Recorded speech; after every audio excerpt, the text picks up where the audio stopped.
meu combustível pra continuar. Cante. Jesus é a tal Maria. Oi pessoal, muito bom dia, boa tarde, boa noite, seja muito bem-vindo ao meu canal, seja muito bem-vinda. Meu nome é Luana, para quem ainda não me conhece, e você está na série Meditações, onde nós, neste mês de dezembro, estamos lendo o livro de Provérbios e sendo ricamente abençoados pelos conselhos, sábios que Salomão nos deixam ali, inspirados por Deus. E hoje, então, nós chegamos ao capítulo 17 de Provérbios. Eu convido você a ler todo o capítulo e ser também ricamente abençoado por diversos conselhos que ele nos deixa ali, tá bom? Desde já, vou pedir para vocês não se esquecer de se inscrever, compartilhar e acionar o sininho das notificações, amém? Então vamos lá para o capítulo 17 de Provérbios e eu escolhi aqui alguns versículos. Primeiro eu escolhi o versículo 3 de Provérbios, que vai dizer assim: o ouro e a prata são provados pelo fogo, mas é o Senhor quem prova os corações. Sabemos que o ouro e a prata são provados pelo fogo, são refinados pelo fogo, para ali então ser separado, as impurezas, os outros metais que ali possam estar misturados com o ouro e com a prata. E nesse versículo Deus, através de Salomão, vem nos mostrar que o ouro e a prata são provados para que não haja essa mistura no produto final, para que quando eles ali sejam trabalhados, virem joias, objetos preciosos, gloriosos, e sejam ali vendidos a um alto valor, por eles serem ali puro ou parcialmente puro, como nós sabemos que acontece com as joias. Mas nesse versículo, Salomão ele não estava querendo nos dar uma lição de como o ouro e a prata é purificado, apesar de ele saber bem isso, porque ele era um homem muito rico também. Mas o que ele quer deixar nesse versículo para que a gente medite é que como o ouro e a prata são provados pelo fogo, para que as misturas, outros metais também sejam ali retirados dele, e seja feito ali aquela joia, aqueles objetos, assim também nós somos provados por Deus, aquele que conhece os nossos corações, aquele que sabe as nossas intenções, mesmo antes da gente fazê-las. Então aqui o Salomão, proverbista, ele está querendo dizer que é Deus quem conhece o nosso coração e ele nos prova muitas vezes para saber o que tem dentro dele. Em 1 Pedro capítulo 1, versículo 7, diz que é através das nossas provações, das nossas aflições, é que nós somos provados para sermos então aprovados. E é isso que Deus quer nos mostrar através de Salomão nesse versículo, que nós somos refinados para mostrar a nossa fé, para saber se há verdade na nossa fé, nos nossos corações. E assim como o ouro é provado para saber ali exatamente o seu valor, Deus nos prova, mas não para saber o nosso valor, porque Ele já sabe, o nosso valor excede todas as coisas que pode existir, porque Ele deu o seu próprio Filho para nos salvar, para nos redimir. Então nós valemos muito mais do que qualquer ouro puro, que é conhecido aí como ouro 1000. Então nós valemos muito mais do que qualquer objeto, por mais valioso que ele seja nessa terra. Os olhos do Senhor, eles estão sobre nós e sobre os nossos corações para provar o quanto nós temos de mistura em nós, quanto misturado nós estamos, E ali ele avalia, espiritualmente falando, quanto nós estamos misturados com o mundo, quanto nós queremos deixar o mundo para servi-lo. Então ele vem nos provar para isso. Ele quer nos provar para saber o que tem no nosso coração, e provando-nos, ele quer nos mostrar que o nosso relacionamento ele vale para toda a eternidade. Ele nos deseja ver o que há dentro do nosso coração porque tudo isso vai valer para a eternidade que nós iremos passar com Ele. E Ele deseja que os nossos corações, os nossos pensamentos tenham um bom relacionamento com Ele, né? Ele quer que nós tenhamos um bom caráter, que nós tenhamos uma moral ilibada, que nós tenhamos um coração que perdoa, um coração que ama, um coração honesto, um coração sincero, um coração disposto a erguer aquele que está caído, um coração disposto a levantar as mãos e abençoar aqueles que estão necessitados, aqueles que estão precisando de uma mão estendida. Então Ele nos prova, Ele conhece os nossos corações, porque Ele deseja que nós sejamos sinceros, retos, para chegar até a altura que Ele deseja de nós, a estatura de varão perfeito. Então é por isso que Ele prova os nossos corações, para sermos aprovados por Ele. No versículo 17:5 é o outro versículo que eu gostaria de meditar nesta tarde com você. É muito interessante, vamos ler. Quem caçoa do pobre insulta a Deus, que o fez. Quem se alegra com a desgraça dos outros será castigado. Precisamos tomar cuidado com as nossas atitudes, com as nossas falas, com o modo com que nós tratamos as pessoas, com o modo que nós falamos as coisas, porque a palavra de Deus diz que nós iremos prestar conta de tudo que nós falamos, até as coisas fúteis que saem da nossa boca, nós prestaremos conta, segundo Mateus 12:36. Então, segundo esse versículo que nós lemos, olha, quem caçoa do pobre insulta a Deus. Olha como isso é importante, como isso também é perigoso. Algumas falas, algumas frases que nós temos no dia a dia aí, né? Algumas pessoas costumam a falar e a brincar com isso, é assim, tem horror a pobre, eu odeio pobre, mas como você é pobre? E aqui a palavra de Deus, Ele vem a nos dizer que Ele odeia, Ele não gosta quem caçoa do pobre, né? Aqui Salomão está dizendo para nós, nos aconselhando, olha, tome cuidado quando você vá caçoar do pobre, porque está dizendo aqui que, segundo este versículo, nós estamos insultando a Deus. Olha que perigo, nós estamos insultando a Deus como estamos caçoando do pobre. Por quê? Porque quem fez o homem, quem fez a mulher, independente das suas condições financeiras, é Deus.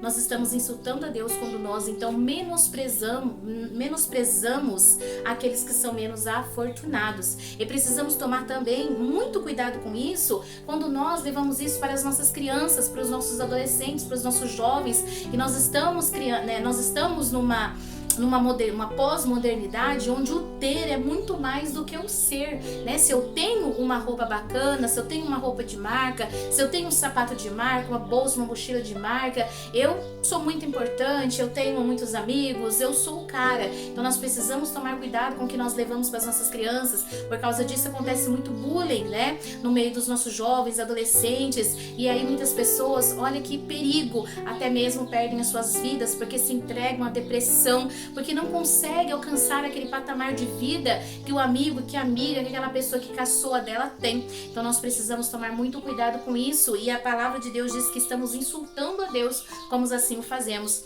A segunda parte do versículo diz que, deixa eu ler aqui para ficar bem certinho.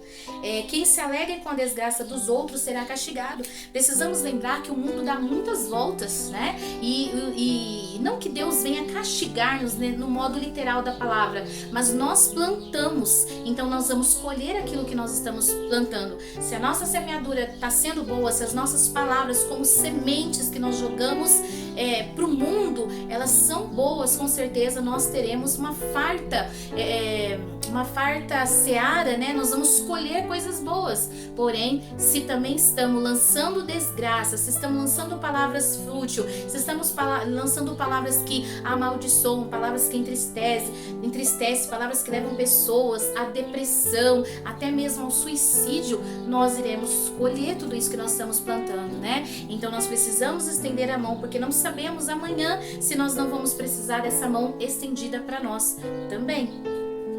E para terminar, eu vou ler o versículo 27 e o 28. Quem controla suas palavras é sábio, e quem mantém a calma mostra que é inteligente. até um tolo pode passar por sábio e inteligente se ficar calado, tá? Lembrando que é a versão na linguagem de hoje que eu estou lendo.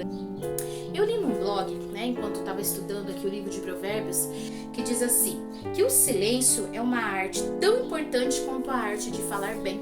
Então, muito mais, né, ou tanto quanto o falar bem, né, o você saber se expressar, se comunicar, dialogar, colocar os pontos, né, começo, meio e fim, você também precisa aprender a arte do silêncio. Em Mateus 26, 62 e 63, nós encontramos o próprio Senhor Jesus nos ensinando essa arte. Ele disse ali, quando o sumo sacerdote estava inquirindo ele, quando ele estava preso, e o sacerdote apressava e queria que ele confessasse, queria que ele se defendesse, né? E aí Jesus, ele ficou em silêncio. Por quê? Porque ele aprendeu a arte do silêncio e Jesus sabia que naquele momento não adiantava ele falar nada, porque o sumo sacerdote e os homens que estavam ali, né, prendendo, querendo ali fazer mal com ele, já estava decidido o que eles queriam fazer. Eles apenas queriam que Jesus falasse alguma coisa para se defender, para que eles usassem como motivo para aquela prisão e para fazer o que eles já queriam fazer, que é matar a Jesus. Então Jesus aprendeu a arte do silêncio, então nós também precisamos. Existe momentos na nossa vida que muito melhor do que saber falar é saber ficar em silêncio. É saber o momento certo de nos colocarmos diante das pessoas e nos calarmos. Se não temos nada para falar, nada que vale a pena falar, é melhor nós nos calarmos. Quando nós ficamos em silêncio, nós nos calamos e ouvimos todas aquelas coisas que estão sendo dito, aquelas polêmicas que estão sendo falados, aqueles argumentos que estão sendo trabalhados, nos dá a oportunidade de nós ouvir e aprender e assimilar aquilo que está sendo dito. E se nós tivermos então argumentos, né, e coisas realmente importantes para dizer naquele momento e que vão gerar frutos, legal, vamos lá e vamos usar a arte do falar. Porém, se ao ficar em silêncio, nós percebemos que toda aquela polêmica, aqueles argumentos que são utilizados lá, se nós formos nos pronunciar, as nossas palavras serão jogadas aos ventos, porque aquelas pessoas em questão não estão interessadas em saber a realidade, mas estão ali apenas para matá-lo, né, como estavam ali para Jesus. O melhor é a gente ficar calado e não responder palavra alguma e dizer, olha, eu não quero opinar sobre esse assunto. Isso é a melhor coisa que nós podemos fazer em muitos momentos. Também nesses versículos nós podemos tirar alguns conselhos de Salomão para nós. Apenas alguns aqui eu trouxe pra gente, mas são inúmeros, né, a respeito do versículo 27 e 28. Mas o primeiro, não conte os seus planos para muitas pessoas, né? Não conte os seus sonhos para muitas pessoas. Nem todo mundo que pergunta para você, está tudo bem? Ele quer saber se você está bem mesmo. Nem todo mundo que chega e abraça e fala palavras bonitas para você quer o seu bem.